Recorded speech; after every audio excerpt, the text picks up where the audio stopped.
You are welcome to solve for the value of x given this math problem, which is 3 to power 3x minus 3 to power 2x. This is equal to 3 to power x. What is the value of x? Now, solution. The first thing here, let's take 3 to power x on the left-hand side so that you have 3 to power 3x, subtract 3 to power 2x, subtract 3 to power x. This is equal to 0. So from what we have here, we can say let 3 to power x be equal to m. So that now here we'll have m to power 3, subtract m to power 2, subtract m, this is equal to 0. M to power 3 minus m to power 2 minus m, this is a cubic function of which m is common here. We can factor out m into the parentheses, m squared minus m minus 1, this is equal to 0. So we have the first value of m equal to 0.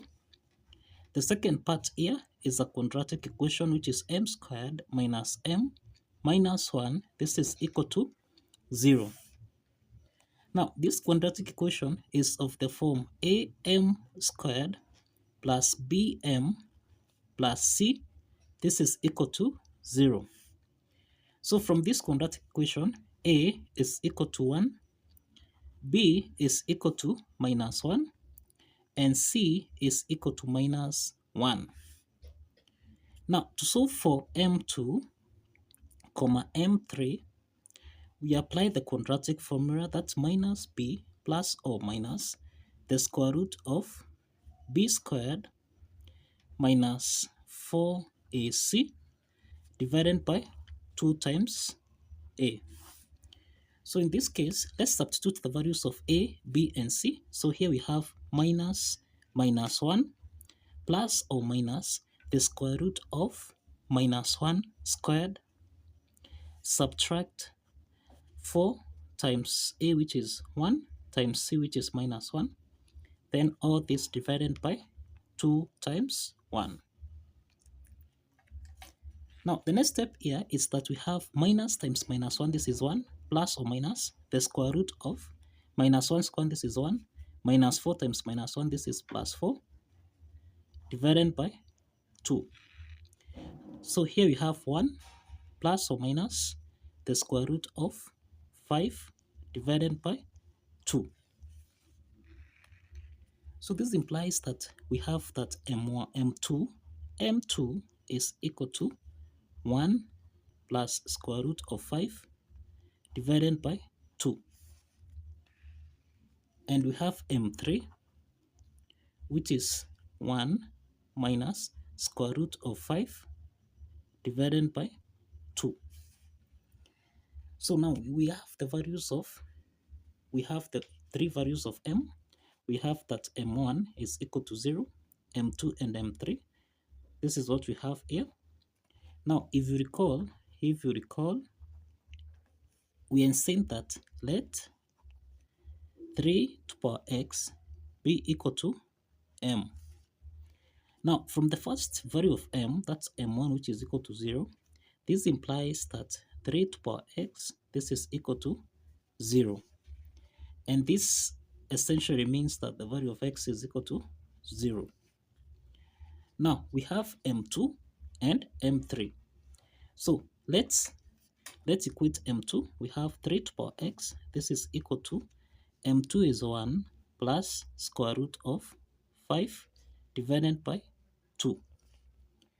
To solve for x here, we introduce logarithm on both sides so that we'll have log 3 to power x. This is equal to log 1 plus square root of 5 divided by 2. Now, log 3 to power x, this is in the form of log a to power n, which we can express as n log a. Now, this is the power rule property of logarithm. Applying this property, then log 3 to power x becomes x log 3.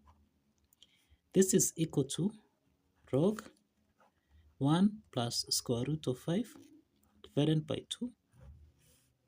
Then let's divide both sides by log 3 by log 3.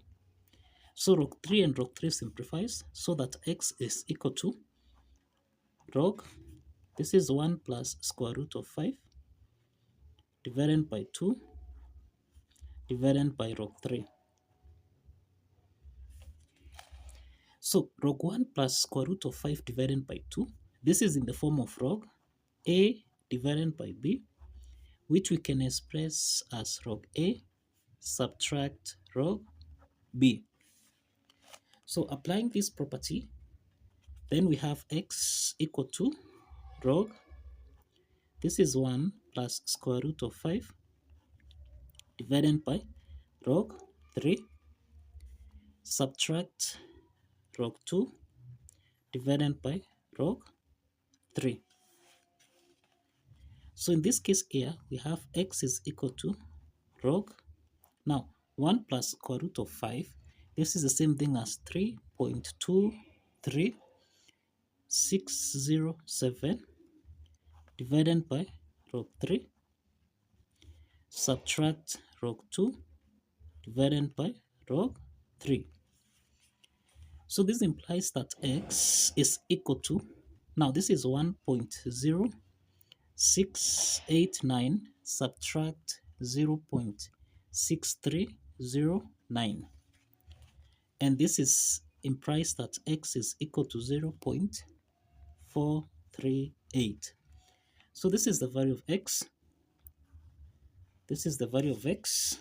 Okay, that is when m1, that is when m2 is equal to 1 plus square root of 5 divided by 2. So now for the case of m3, which is 1 minus square root of 5 divided by 2. So in this case, if we have 3 to the power x, remember 3 to the power x is equal to m. So in this case, if we say 3 to the power x, this is equal to 1 minus square root of 5 divided by 2. So for x, we need to introduce the natural, that is logarithm on both sides. But we cannot have the logarithm of 1 minus square root of 5 divided by 2. In this case, the result for this one is undefined. So this means that m3, in this case is rejected. M3 is rejected. So we have that the value of x is equal to 0.438. Let's verify that the value of x, which is 0.438, satisfies the equation. Now, if you recall here, we entered 3 to the power 3x subtract 3 to the power 2x. This should be equal to 3 to the power x. So let's substitute the value of x. So we have 3 to the power 3 times x, which is 0.438, subtract 3 to the power 2 times 0.438. This should be equal to 3 to the power 0.438. Now, from here we have that 3 to the power 3 times 0.438, this is the same thing as 3 to the power 1.314, subtract 3 to the power 2 times 0.438, and this is 3 to the power 0.876, and this is equal to 3 to the power 0.438. So we have that 3 to the power 1.314, this is equal to 4.2358, subtract 3 to the power 0.876, and this is equal to 2.6179. So this is equal to 3 to the power 0.438, which is equal to 1.61800. So 4.2, that is 2358, subtract this. This is the same thing as 1.61800. which is equal to 1.61800. So this shows that the left hand side is equal to the right hand side. And this implies that the value of x, which is 0.438, satisfies the equation. So kindly follow the steps, like this video, and subscribe.